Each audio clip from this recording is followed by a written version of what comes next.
vereyim mi? Kızım seni Ali'ye vereyim mi?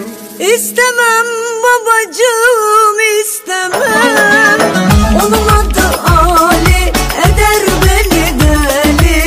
İstemem babacığım, istemem. Onun adı Ali, eder de beni deli. İstemem babacığım, istemem.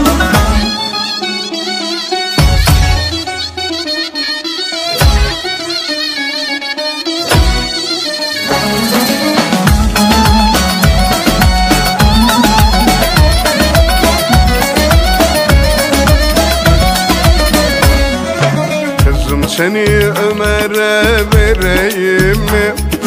Kızım seni Ömer'e vereyim mi? İstemem babacığım, istemem.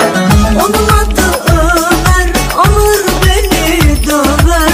İstemem babacığım, istemem. Onun adı Ömer, alır da beni döver. İstemem babacığım, istemem.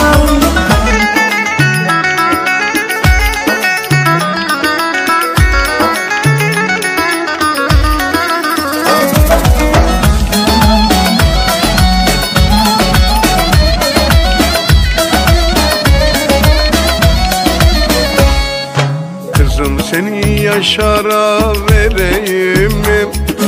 Kızım seni Yaşar'a vereyim mi? İstemem babacığım, istemem. Onun adı Yaşar, alır beni boşar. İstemem babacığım, istemem. Onun adı Yaşar, alır da beni boşar. İstemem babacığım, istemem.